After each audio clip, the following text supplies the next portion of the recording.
भगवान शुक्र रूप धारण करके हिरण्याक्ष को मारा और धरती को बसाया। अनेक जीव यहाँ सृष्ट हो गए। उसी धरती पे हम लोग निवास करते हैं। मनु महाराज जी की 3 पुत्रियां हुई, आगोती, देवहूति और प्रसूति। देवहूति का विवाह होता है महर्षि कर्दम से। देखो, मनु महाराज जी की पुत्री राजकन्या थी, पर उन्होंने विवाह किया एक बाबा जी के साथ। कर्दम मुनि जो ब्रह्मा जी के पुत्र तपस्या, और मनु महाराज ने अपने पुत्री को लेकर के उन्हीं को सौंप दिया। और उसी से कर्दम मुनि के लिए 9 कन्याएं और एक पुत्र उत्पन्न हुआ जिनका नाम था कपिल। और कपिल भगवान ने सांख्य शास्त्र का उपदेश दिया। 9 कन्याओं का विवाह हो गया। एक दिन माँ बड़ी दुखी होकर अपने पुत्र के पास पहुंची।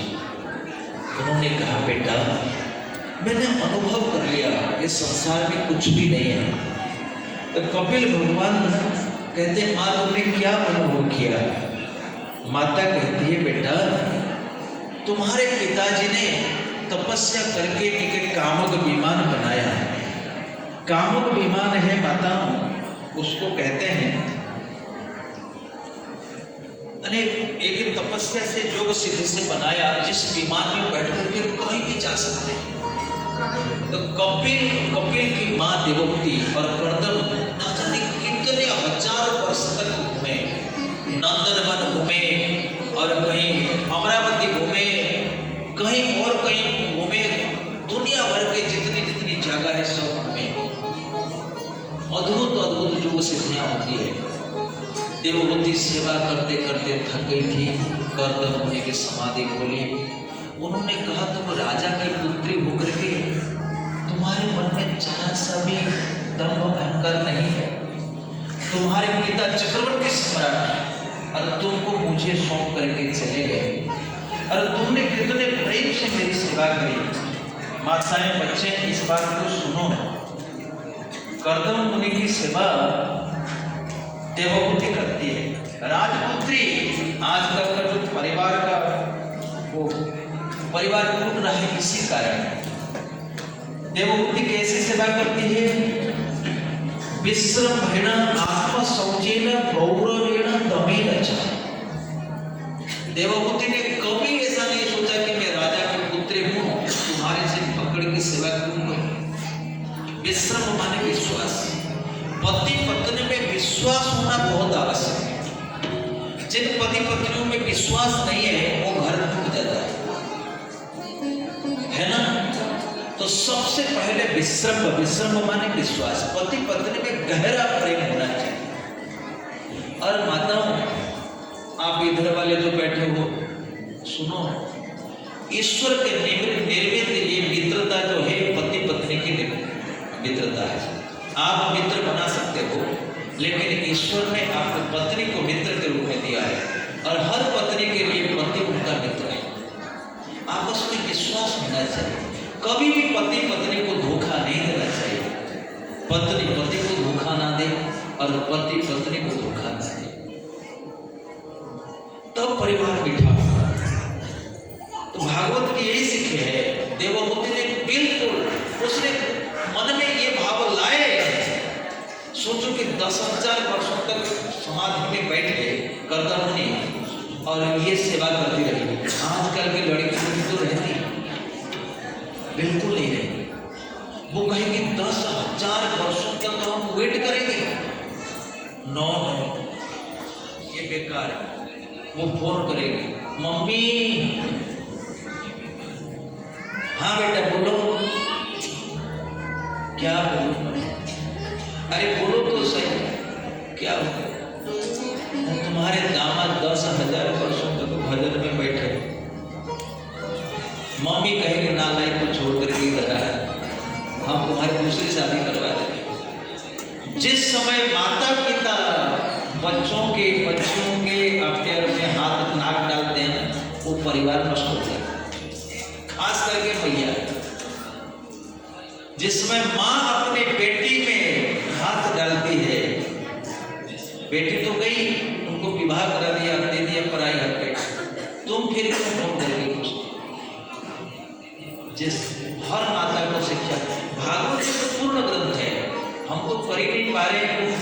जो भागवत करते हैं एक एक चैप्टर करते हैं 7 दिन के लिए। हमारे यूट्यूब में पड़ा हुआ है, सुन लेना। सुदामा की कथा 7 दिन, एक कपिल उपाख्यान 7 दिन। यहाँ पे 7 दिन में क्या कर, मैं आपको केवल ट्रेलर दिखा रहा हूँ, ये फिल्म नहीं, ये ट्रेलर है। प्रत्येक वस्तु भागवत में है। हर माता को चाहे वो बेटी की, जो बेटी ब्याही हुई बेटी है, उनकी समस्या में नाक न डाले, नहीं तो उनका घर बर्बाद हो जाएगा। उनकी आसक्ति परिवार में बनी रहेगी, वो उससे प्यार नहीं करेगी। इसलिए मनु महाराज और उनकी पत्नी शत्रुपा उसको, अपनी पुत्री को देख करके चले गए और बोल के, बेटी सुख दुख तुमको भोगना है, हमारे पास भोग नहीं करना है। विश्वास कलियुग में भी ऐसा होता है। अभी एक कोरोना काल में हमने सुना, एक 55 वर्ष का व्यक्ति बिहार का, कोरोना काल में उसकी मृत्यु हो गई। जैसे उसकी पत्नी ने सुना कि उनकी डेथ हो गई, इतना प्रेम था। उसकी पत्नी को 52 की थी। वो समाचार सुनते ही उसकी भी मृत्यु हो गई। और एक समय दोनों अर्थों उठी और पूरे गांव वाले पूरी जुलूस के साथ वो पति पत्नी को लेकर के गए। बताइए इससे बड़ा गौरव का विषय क्या हो सकता है? एक साथ अर्थी उठे। इसलिए पत्नी में पहला है विश्वास। कोई भी विवाह करने वाले हर एक लड़की से, हम इस व्यासासन से कहते हैं, वो प्रॉमिस कर ले अपने पति को धोखा ना दे। विश्रम भाव है, don't be unfaithful for your husband. ये भागवत की शिक्षा है। आत्म सोचे न, जब आप पति के घर में जाओगे शुद्धता मेंटेन करो, 2 बार स्नान करो, शरीर को शुद्ध रखो, मन को शुद्ध रखो, घर परिवार को शुद्ध रखो, झाड़ू बुहार करो, बर्तन साफ करो, अपना वातावरण को बिल्कुल पवित्र बना करो। अब देखो तुम्हारे घर में कितनी लक्ष्मी है। आत्म सोचे ना। दूसरा है गौरव। पति की निंदा कभी नहीं करनी चाहिए। गौरव। अब सोचो तुम जिसके घर पे गई हो उसको बोलोगे तू नालायक हो, तू निकम्मे है, ऐसे बार बार फटकारोगे, उसका जी क्या होगा? उसका जी तो टूट जाएगा, वो तो आधा ही पड़ जाएगा। वो जिएगा कैसे? तुम्हारी सेवा कैसे करेगा? इसलिए हमेशा पति का गौरव बढ़ाओ। आपने सुना नहीं जब रावण ने कहा सीता जी से कि सीते तुम्हारा निवास तो रावण के लंकापुरी में होनी चाहिए, ऐसा तो कहा ना रावण ने। सीते ने कहा तुम्हारे में ये कहने में हिम्मत कैसे हुई? अरे मेरे पति वनवासी हो, चाहे कुछ भी हो, लेकिन रघुनंदन ही मेरे पति, उनके सिवाय मैं किसी को सपने में भी कल्पना नहीं कर सकती।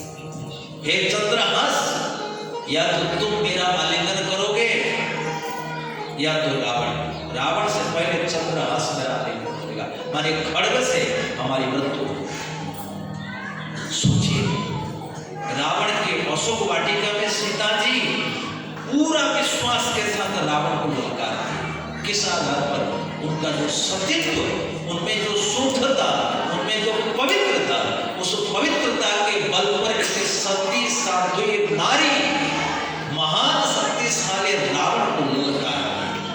रावण तो मेरा कुछ भी नहीं कर सकता, और हुआ भी कैसे? इसलिए स्त्री जगज्जननी है, वो शक्ति के अधिष्ठात्री। विश्रम का गौरव दमे न चाहिए। स्त्रियों में, माताओं में दम होना चाहिए। दम माने संयम।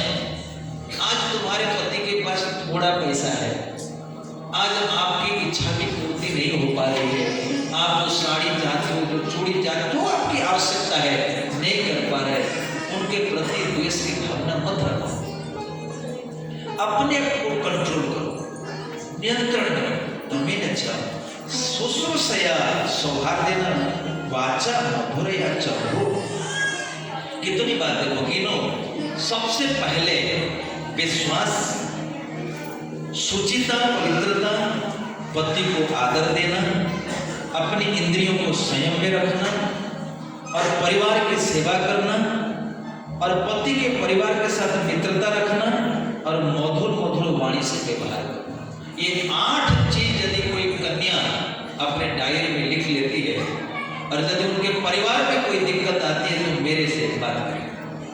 और मैं व्यासपीठ से घोषणा करता हूँ, कभी भी उनके भाग्य में किसी भी प्रकार की समस्या नहीं आएगी और लक्ष्मी की भांति दुनिया उनकी पूजा करेगी।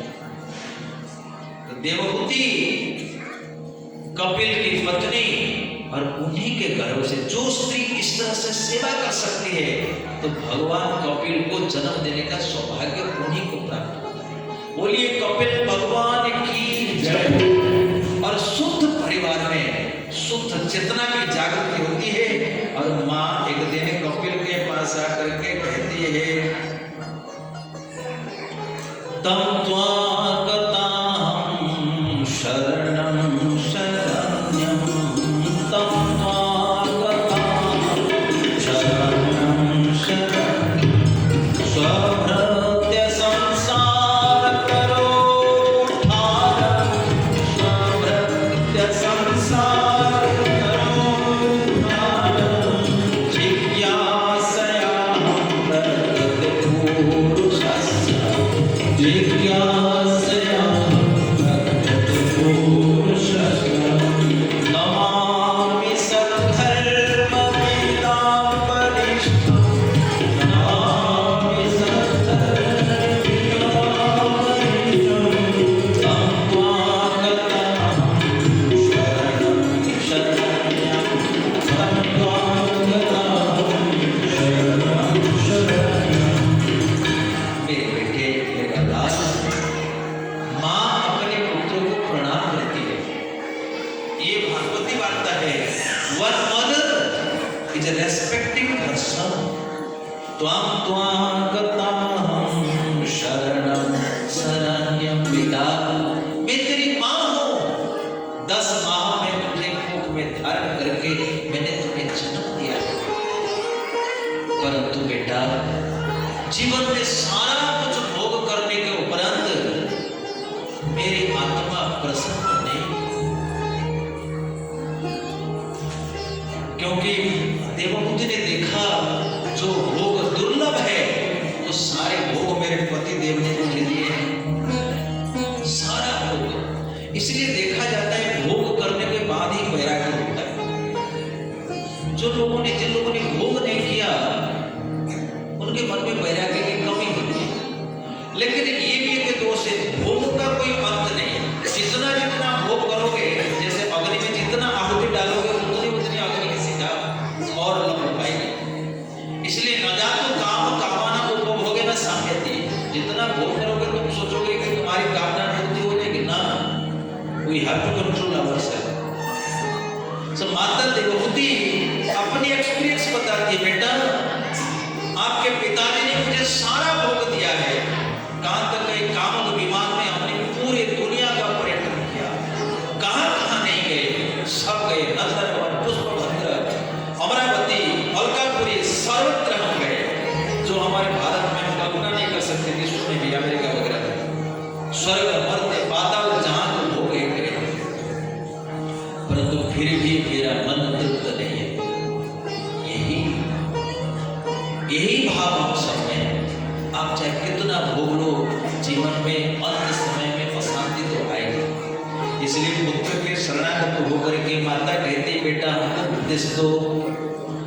पुत्र कपिल का उपदेश जो है उसको कहते हैं सांख्य योगा। पुत्र कहता है, हे माँ हम तुम्हें शिक्षा देंगे। यहाँ पर माँ को शिक्षा देता है पुत्र, कपिल भगवान। ऐसे माँ बैठी है और पुत्र कपिल बैठे माता को शिक्षा दे रहे हैं। हे माँ, पहली शिक्षा याद रखो। बोले क्या? चेतः खल्वस्य बन्धाय मुक्ते चन्द्रमोहवतं, गुणेषु सक्तं बन्धाय रतं भावस्य मुक्ते। माँ, ये जो मन है ना, ये मन बंधन और मुक्ति का कारण है। माँ ने कहा एक चीज दोनों के कारण कैसे हो?